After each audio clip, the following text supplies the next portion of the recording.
What's up, guys? It's Caleb from Next Gen GOP. Just wanted to share some thoughts with you about the midterm elections and what's going on. What I'm seeing as I'm doing my early research for the 2018 plan to win that I'm putting together. That's just going to talk about what I think is going to happen in the Senate and what's going to happen in the House. I think the Senate is going to perform better for the Republicans than the House, at least at first glance. But the deeper I'm getting, I think there could be you know, things for the GOP to feel good about on both sides, and they're probably going to keep both the House and the Senate.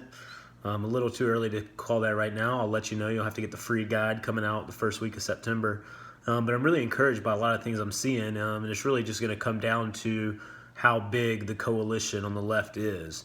I have some hypotheses that it's not quite as big as it seems like it is.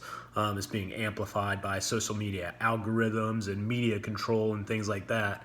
So I think it's going to be an interesting contest because as I'm looking at the numbers, I mean, yes, historically, incumbents lose 12 seats in the House. Not sure historically exactly what the numbers are in the Senate, but just the way the matchups are flowing right now, the Senate looks like there's actually going to be net gain for Republicans, which is pretty impressive. And then I think, the House is going to be interesting to watch because there's a lot of positive indicators that say Republicans could do well.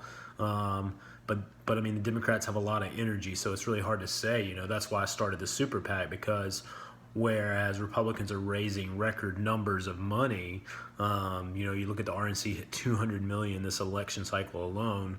That's not really translating to energy in the districts, from what I can tell from some early things that I'm seeing.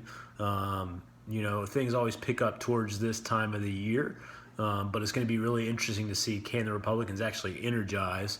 They never really spend much time focusing on what the outcome of their money is, more about what came in than what came out. And that's really where I'm trying to change things. I'm focused on what's happening on the ground. How are they upgrading their tactics or whatever? Because they are raising insane amounts of money. Kudos to them. I think it's a great indicator, along with many other indicators, that things are going to go well for the Republicans. But at the same time, the left is energized. They're whipped up into a frenzy over nonsense. And while we can sit and speculate about how, it's all nonsense that they're whipped up about it, well, that's fine. It is. But they're still whipped up. And the way that nonsense becomes a reality is we ignore them and allow them to win elections. Even if they take the House, I think the Senate will be on lock, and then President Trump's a keen negotiator. But I doubt that Nancy Pelosi will roll over quite as easily as Paul Ryan did. You recall when Paul Ryan came in, his first act as Speaker was to basically rubber stamp Obama's agenda. Like 5 days. I think he was barely 5 days, selected as Speaker. And then he's like, yeah, we'll just rubber stamp Obama's omnibus through the end of his term in office, essentially. I don't think that's going to happen with Pelosi and the Democrats, although they won't have many negotiating chips. But again, we just got to not plan for that to happen, but go after it and win now.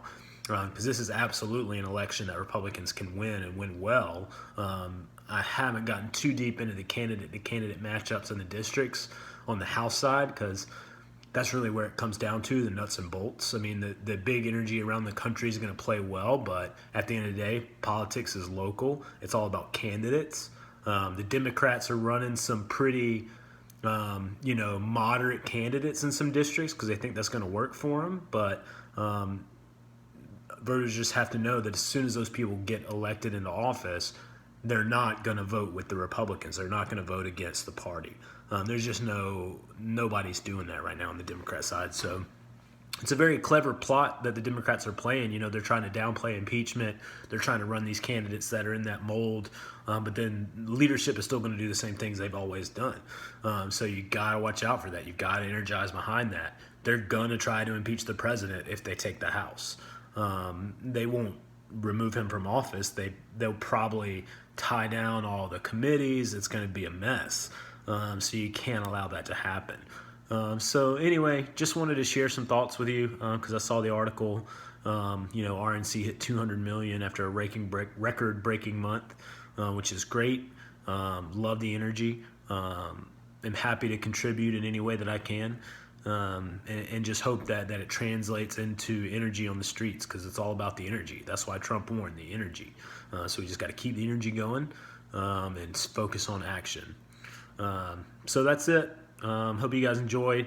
If you did, consider donating to the cause. Links on the page. So talk to you soon.